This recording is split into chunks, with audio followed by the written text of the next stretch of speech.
En Cuba, la salud pública es, en teoría, gratuita, pero en la práctica, enfermarse puede costarte la vida o una fortuna. Hoy te traigo una investigación periodística que desnuda esa contradicción con pruebas, datos y testimonios que duelen. Se trata de un trabajo publicado por Casa Palanca que ha documentado en profundidad cómo funciona lo que llaman la privatización silenciosa del sistema de salud cubano. Y no estamos hablando solo de carencias materiales o de falta de medicamentos. Esta investigación describe una red de prácticas cotidianas, extorsión, pagos ilegales, tráfico de influencias que han convertido el Sistema Nacional de Salud en un circuito excluyente, desigual y profundamente corrupto. Hoy vamos a reseñar y explicar con detalle este trabajo periodístico que dice cómo, lo demuestra y por qué esto nos concierne a todos. ¿Qué dice la investigación? La investigación de Casa Palanca, titulada La privatización silenciosa, prácticas de corrupción en el Sistema Nacional de Salud cubano, revela un fenómeno que no es nuevo, pero que en los últimos años ha empeorado hasta niveles alarmantes: la conversión del sistema de salud cubano en un espacio atravesado por la corrupción estructural. ¿Qué significa eso? Que en hospitales, policlínicos y hasta consultorios del médico de la familia, el acceso a servicios básicos, una consulta, una cirugía, una ambulancia, depende cada vez más del dinero o de los contactos y no del derecho universal a la salud.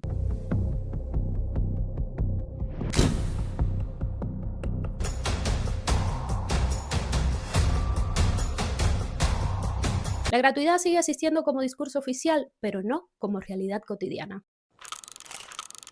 A través de entrevistas anónimas a personal médico, pacientes y trabajadores del sistema, Casa Palanca documenta cómo se ha instalado un modelo de copago informal en el que se exige dinero por servicios que deberían ser gratuitos, desde un ingreso hospitalario hasta la entrega de un certificado médico o el uso de una ambulancia en situación de emergencia. La investigación está construida con rigor, con metodología y con una mirada sistémica. Explica cómo el deterioro del sistema ha generado un espacio fértil para la corrupción, cómo se sostienen estas prácticas y qué efectos tienen en la salud y la dignidad de la población. ¿Ustedes piensan ejercer una vez que terminen la carrera?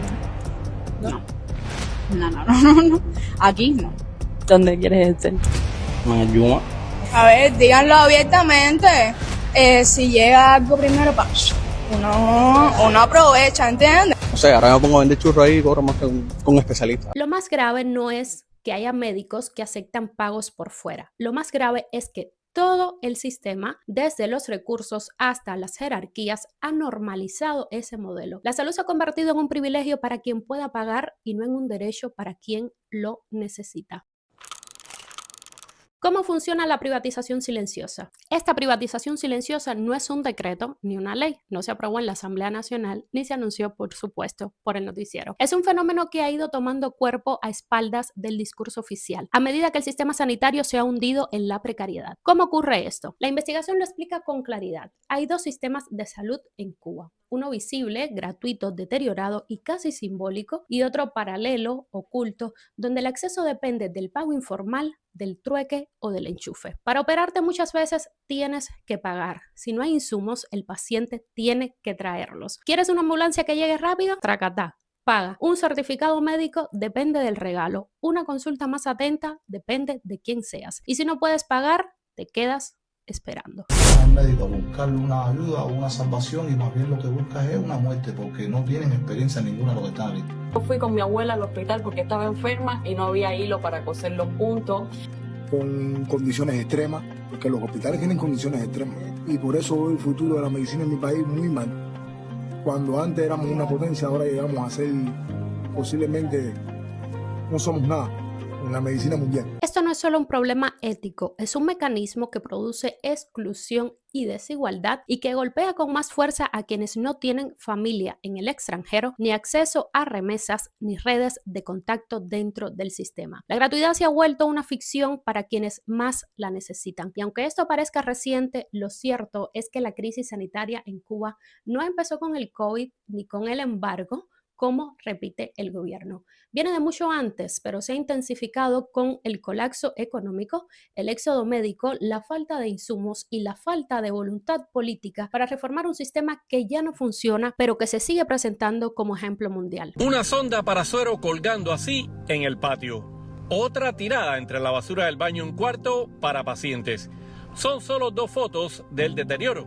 del Hospital Miguel Enríquez, Antigua La Benéfica, en La Habana. La propaganda oficial sigue hablando de potencia médica, de logros de la revolución y de un sistema de salud gratuito y universal. Pero la realidad contada en esta investigación desmonta ese mito, porque en el día a día ser atendido como paciente no depende de tu necesidad, sino de tus recursos. Y para muchos médicos, sobrevivir como profesionales no depende del salario del Estado, sino del ingreso informal que reciben por debajo de la mesa. El Estado cubano no ha reconocido públicamente esta corrupción estructural, no ha investigado ni sancionado estos circuitos, más bien los ignora o los tolera, porque mientras la narrativa se mantenga firme, la verdad no parece importar. ¿Por qué esta investigación es importante? Ese trabajo de Casa Palanca es importante por varias razones. Primero, porque rompe el silencio, porque nombra lo que muchos viven, pero pocos se atreven a denunciar. Segundo, porque lo hace con metodología periodística, investigando, documentando y construyendo una imagen clara del fenómeno. Tercero, porque nos ayuda a entender que la crisis de la salud en Cuba no es solo un tema de escasez, sino de estructura, de desigualdad y de corrupción sistémica. Y por último, porque muestra que el periodismo independiente sigue siendo una herramienta esencial para visibilizar las violencias cotidianas que el poder niega o maquilla. Lo que esta investigación nos muestra y lo que cada cubano ha vivido en carne propia es que en Cuba la salud dejó de ser un derecho para convertirse en un privilegio. Y mientras eso no cambie, seguirán muriendo personas por falta de dinero y no por falta de médicos.